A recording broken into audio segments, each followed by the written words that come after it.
real. Muy buenas noches, les habla Ángela Vidal. Hoy en Mientras usted duerme, vamos a acompañar a una patrulla de bomberos. For this list, we'll be looking at horror films that used marketing tactics or innovative filmmaking to convince audiences that fiction was, to some degree, actually fact, or at least based on a true story. Did any of these films fool you? Tell us about it in the comments.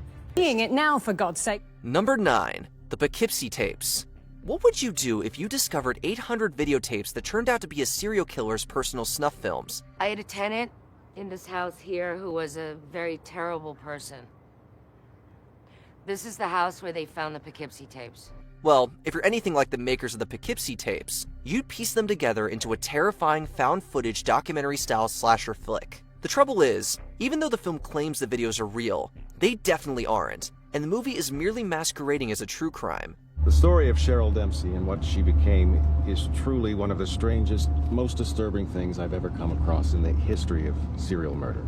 But this reportedly didn't stop some audience members from wondering if they were watching actual violence. There was even a rumor that the movie's lack of official distribution at the time was due to a lawsuit from the victims' families. Turns out, it was all made up, but the film is pretty disturbing nonetheless. It was my job to watch and log all 2,400 hours of the Poughkeepsie tapes. In the first month alone, I couldn't sleep for more than an hour or two at night. I still have nightmares about them. Number 8. As above, so below. We're stretching the criteria for this one. While audiences might not have believed that the found footage film As Above, So Below was real, many speculate that it could be based on a true story. There are over 200 miles of tunnels right underneath our feet. They're holding the remains of 6 million corpses. The movie follows a scholar and her friends as they search for the legendary philosopher's stone in the catacombs of Paris. But when you're poking around a dark underground crypt lined with skeletons, something's bound to go wrong. You must be more careful. His quest was a path to madness. Fans have suggested that the story could be inspired by actual found footage. In the year 2000, documentarian Francis Friedland presented footage of a man getting lost in the catacombs and dropping his camera before disappearing. Is it fact or just more fiction? Debate continues to this day. He went inside and nobody has seen him since.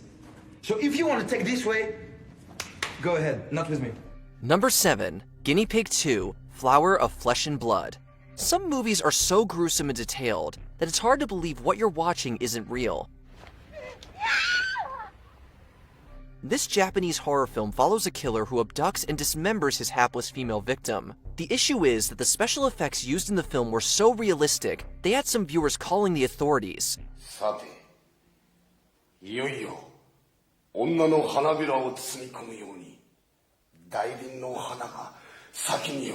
It's even rumored that actor Charlie Sheen reported the film to the FBI because he was convinced he just watched a genuine snuff film. But that story may be more urban legend than actual fact. Either way, Guinea Pig 2 might leave you questioning what you see, but just keep reminding yourself that it's only a movie.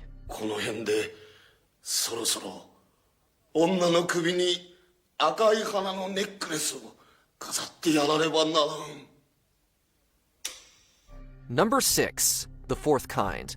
Given the earnest manner in which this sci-fi horror insists that it's a documentary, you gotta forgive people for wondering. This film is a dramatization of events that occurred October 1st to the 9th of 2000 in the northern Alaskan town of Nome. To better explain the events of the story, the director has included actual archive footage. In the opening, lead actress Milla Jovovich claims that the film dramatizes events in the life of psychologist Abigail Tyler as she investigated alien abductions in Nome, Alaska. This footage was acquired from Nome psychologist Dr. Abigail Tyler, who has personally documented over 65 hours of video and audio materials.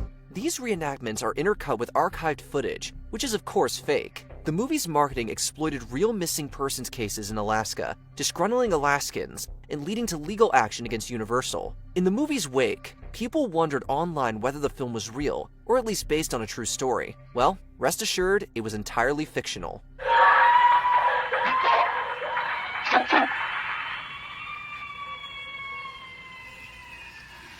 Number 5. Wreck. This modern classic of the shaky cam genre poses the question, what would you do if you were quarantined in an apartment building while a disease turned residents into raging zombies?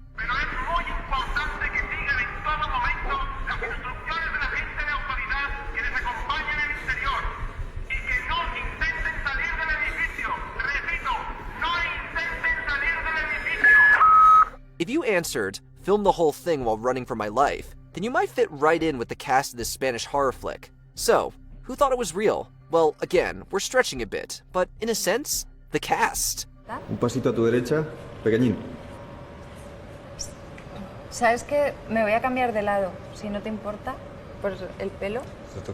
Wanting authentic performances, the directors leaned into improvisation and filmed long sequences to disorient, tire out, and scare their actors. This created what's been described as a haunted house experience. While the actors of course knew that it wasn't the zombie apocalypse, some of their reactions are very genuine.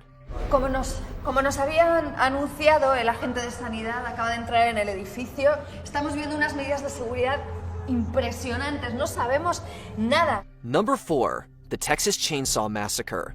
Leatherface has become iconic, but did you know that the original 1974 film was marketed as a true story? The events of that day were to lead to the discovery of one of the most bizarre crimes in the annals of American history, the Texas Chainsaw Massacre. The opening narration tells audiences that the events to come really happened, misleading them into believing that the family of cannibals actually existed and carried out their gruesome crimes. The truth is that Leatherface was loosely based on two real serial killers, Ed Gein and Elmer Wayne Henley. Yes, they're sure. The man said they could tell if the grave had been dug up. Franklin, don't worry. I saw it myself. He didn't look dug up to me. But what happened in that house of horrors in Texas was all fictional, despite what the filmmakers want us to believe. Unfortunately, that doesn't stop Leatherface's chainsaw dance from being the stuff of nightmares. So now look, you boys don't want to go mess around no old house.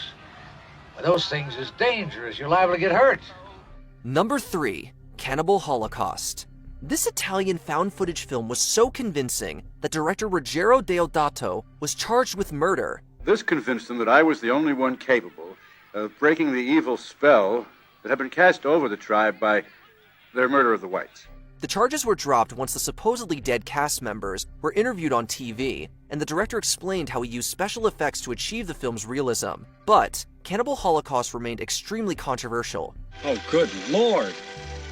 It's unbelievable. It's horrible. Its depictions of mutilation, sexual assault, and animal cruelty led to the film being banned in several countries. It nonetheless gained a cult following, and inspired directors like Eli Roth to continue its graphically violent legacy. I wonder who the real cannibals are. Number 2. Snuff. This splatter film depicts the murder of an actress and her companions by a biker gang somewhere in South America. The story was inspired by the Manson family murders of 1969. However, producer Alan Shackleton decided to tack on a new ending that supposedly shows the crew of Snuff killing a woman for real. Shackleton marketed it as a genuine snuff film, a movie that shows an actual homicide.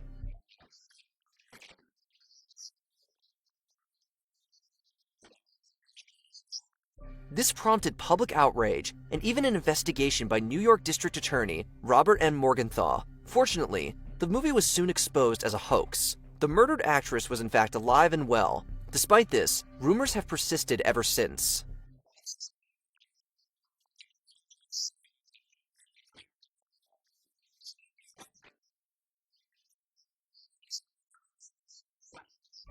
Before we continue, be sure to subscribe to our channel and ring the bell to get notified about our latest videos. You have the option to be notified for occasional videos or all of them. If you're on your phone, make sure you go into your settings and switch on notifications.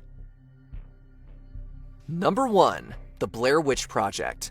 Some consider it the ultimate found footage film, and the viral tactics used to promote it tried to convince viewers that the film was real. And it's all because of me that we're here now. Hungry, and cold, and hunted. This included a website with fake missing persons posters, police reports, and news footage, making the Blair Witch Project what some consider the first movie ever to primarily use online marketing. And it worked. Some of the young kids started to disappear, and nobody knew anything about why they were disappearing. As audiences watched 3 students get lost in the woods looking for the Blair Witch, many people left the theater thinking they'd watched actual authentic footage and that the film stars were either missing or presumed dead. Makes you wonder, could a film get away with these kinds of tactics today? With internet sleuthing at an all-time high? Likely not. The search party claims that the stench of death was still thick, and whomever had taken the bodies had done so in a matter of hours. That happened here, at Coffin Rock. Did you enjoy this video? Check out these other clips